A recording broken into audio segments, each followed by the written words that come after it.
Dans un village, il y avait un immense ermitage du Bouddha Gautama. Un célèbre moine bouddhiste vivait dans cet ermitage. Un de ses disciples parlait beaucoup. Il parlait tout le temps ici et là. Lorsqu'il allait collecter des dons, il apportait une nouvelle histoire de chaque maison et la racontait aux autres disciples de l'ashram. Il avait l'habitude de dire du mal d'un délai à un autre, de médisante de saillir de très bon devant les autres. Il se louait de sa bougie. Et il a toujours essayé de prouver qu'il était le plus intelligent et le meilleur devant le moine bouddhiste. Il se considérait différent et supérieur à tous les disciples. Il a dit « Je suis un enfant d'une famille riche. Si je l'avais voulu, j'aurais pu vivre une vie confortable et pleine de facilité. Mais j'ai laissé tout ça et je suis venu ici parce que je dois découvrir la vérité, me connaître la vie. C'est pourquoi mon sacrifice est plus grand que vous tous. » Un jour, le moine bouddhiste a appelé tous les disciples de l'ashram et leur a dit « Vous devez tous prendre une résolution pour le mois prochain. Cela renforcera votre pouvoir de détermination et vous insufflera du pouvoir personnel. Vous pouvez tous prendre n'importe quelle résolution selon vos capacités. Et si l'un d'entre vous ne respecte pas sa résolution avant un mois, il retournera à son ancienne routine. » Tous les disciples prirent de grandes ou petites résolutions selon leur pouvoir et s'en allèrent après avoir fait part de leurs résolutions au moine bouddhiste. Mais le disciple qui voulait se montrer différent et plus grand s'est rendu directement à la maison du moine bouddhiste et a dit « Je ne veux pas prendre de petites résolutions, mais je veux prendre une grande et grande résolution comme moi.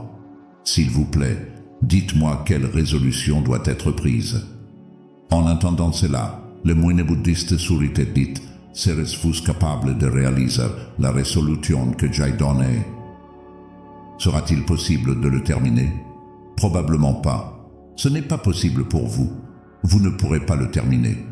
C'est pourquoi vous trouvez une solution. » Le disciple dit « Non, moine bouddhiste. Quelle que soit la résolution que tu me donneras, je la réaliserai. » Le moine dit « D'accord. Tu vas rester silencieux pendant le prochain mois. Tu ne retireras même pas un mot de ta bouche. C'est ta résolution. » Le disciple dit « Moine bouddhiste, est-ce aussi une résolution? C'est très simple. Restez silencieux pendant un mois. Vous me donnez une grande résolution qui est digne de mes capacités.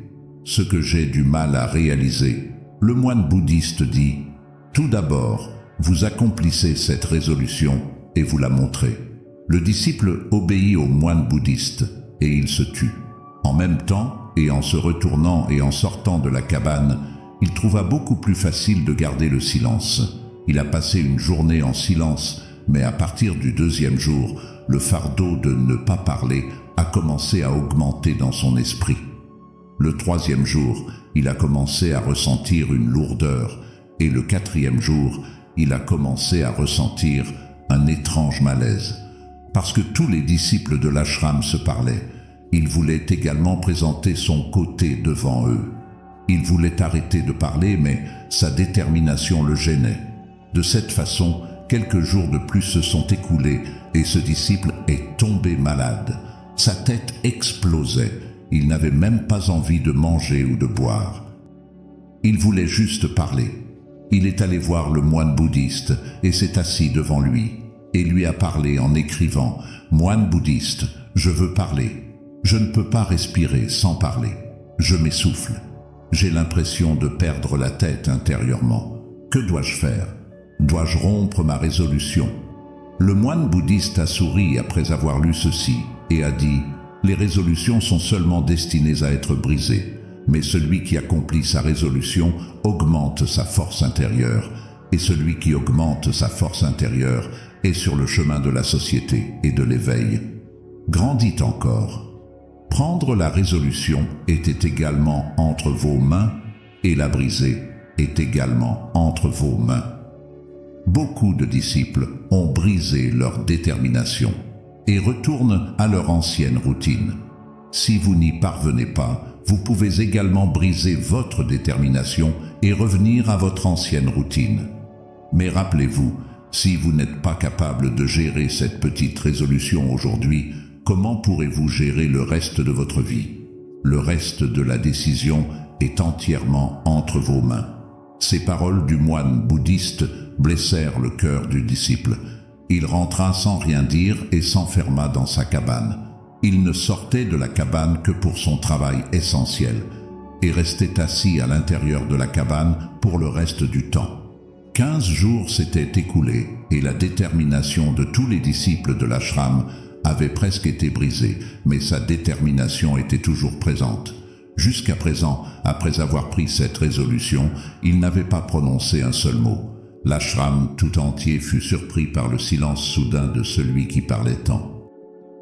Après 15 jours, il se rendit de nouveau chez le moine bouddhiste et lui parla en écrivant « Moine bouddhiste, je me tais de l'extérieur, mais il y a beaucoup de voix en moi. Il y a beaucoup de pleurnicheries et de plaintes. Je continue de parler dans mon esprit et de poser toutes sortes de questions. Plus je suis silencieux de l'extérieur, plus je suis bruyant de l'intérieur. Ma détermination est-elle toujours d'actualité ?» Le moine bouddhiste a dit « Oui, votre résolution est toujours en cours, mais tant que ces voix tombent dans vos oreilles, votre esprit continuera à parler parce que vous avez l'habitude de parler. Vous pouvez rester silencieux à l'extérieur, mais vous parlerez à l'intérieur. Il faut s'éloigner de ces choses et de ces voix. » Le disciple s'en va après avoir remercié le moine bouddhiste, puis il quitte sa cabane le matin et se dirige vers la forêt. Plusieurs jours passent et le temps de résolution est également terminé, mais le disciple ne revient pas. Tout le monde dans l'ashram avait peur qu'un animal sauvage ne l'ait mangé. Pendant ce temps, de nombreux efforts ont été déployés pour le retrouver, mais il était introuvable. Tous les disciples pensaient que les animaux sauvages avaient fait de lui leur proie, mais le moine bouddhiste ne le pensait pas. Un jour, un autre disciple de l'ashram est venu voir le moine bouddhiste et lui a dit « Moine bouddhiste, qu'est-ce qui a dû arriver à notre moine bavard? Les animaux l'auraient-ils tué ?» Le moine bouddhiste a déclaré que les animaux avaient peut-être fait de lui leur proie, mais il pourrait y avoir une autre raison à son non-retour. Peut-être qu'il a obtenu ce qu'il recherchait. Alors, demanda le disciple, « Moine bouddhiste, est-ce si nocif de trop parler ?» Le moine bouddhiste a déclaré « On dit souvent que l'une des nombreuses difficultés de l'être humain est l'incapacité de garder le silence. Nous ressentons constamment le besoin de parler, même lorsque cela n'est pas nécessaire ou lorsque cela peut entraîner des conséquences négatives. Une partie importante de nos problèmes vient de notre tendance à trop parler. De nombreuses disputes et conflits familiaux sont causés par nos bavardages insensés. Nous voulons tous être entendus, mais nous ne parvenons souvent pas à écouter les autres. Au lieu de cela, nous nous concentrons sur l'expression de nos propres opinions et sur la conviction des autres que nous avons raison. Cela ne fait qu'engendrer davantage de malentendus et de ressentiments. Cette tendance à parler et à ne pas écouter ses poursuites toutes au long de notre vie provoquant un stress et des malentendus inutiles. Mais dans cette ignorance, nous perdons notre temps, notre vie, notre compréhension et les moments les plus importants et les plus précieux qui peuvent être vécus, appréciés. Mais qu'obtenons-nous en retour? Rien. Tout devient futile et gaspillé. Seules quelques personnes se rendent compte de ce que nous avons perdu dans cette folie, tout comme d'autres ignorent leur arrivée. De même, ils ignorent leur départ. Le disciple dit « Alors quelle est la solution ?» Le moine bouddhiste a dit « C'est la seule façon d'observer vos pensées en pleine conscience. Contemplez tous les problèmes mentaux en restant dans le présent et en faisant votre travail en pleine conscience apporte des changements miraculeux dans la vie. » Après cela, après avoir obtenu des réponses à ces questions auprès du moine bouddhiste, il s'inclina devant lui et s'en alla. Cela faisait 3 mois que le disciple avait quitté l'ashram et il n'y avait aucune nouvelle de lui. Les moines bouddhistes avaient perdu espoir de son retour. Un jour, à la surprise et au bonheur de tous, il retourna à l'ashram.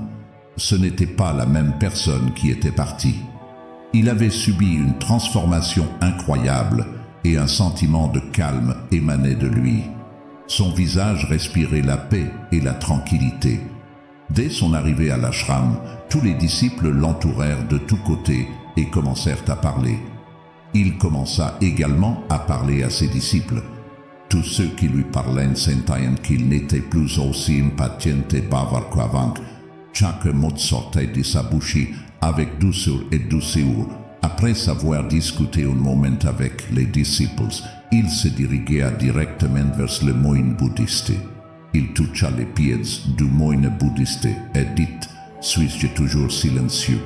Ma résolution est-elle toujours active ?» Le moine regarda très attentivement le disciple dans les yeux pendant un certain temps et dit « Oui, tu es toujours silencieux. Pas un seul mot ne sort de votre bouche et votre résolution est toujours d'actualité. » Le disciple dit « Quand j'ai quitté l'ashram, ma bouche était silencieuse, mais il y avait beaucoup de voix en moi. Il y avait beaucoup de questions dans mon esprit et elles ne s'arrêtaient pas. Alors je suis allé dans la forêt, espérant que j'y trouverais la paix et que les bavardages de mon esprit s'apaiseraient. Mais plus j'allais dans la solitude, plus la voix en moi devenait forte. J'ai commencé à entendre la vieille voix en moi. C'est seulement à ce moment-là que j'ai réalisé à quel point j'avais tort. Quand je disais de mauvaises choses à ma famille, à mes amis et aux moines bouddhistes, à cette époque, j'avais l'impression que je disais la bonne chose. Même lorsque je me disais cette moquise des moines bouddhistes, je sentais que j'étais meilleur qu'eux. Mais ce jour-là, j'ai réalisé pour la première fois à quel point je parlais mal. Pendant longtemps, ces voix, ces plaintes, ont continué à résonner en moi. Mais petit à petit un jour, toutes ces voix ont disparu de moi. Maintenant, je suis également devenu silencieux de l'intérieur. Dans cette forêt dense, il n'y avait personne pour parler de l'extérieur et il n'y avait aucun son à l'intérieur. Et j'ai compris le vrai sens du silence pour la première fois ce jour-là. Il y avait la paix tout autour de moi. Même s'il y avait encore des voix qui venaient avant, je ne pouvais pas les entendre.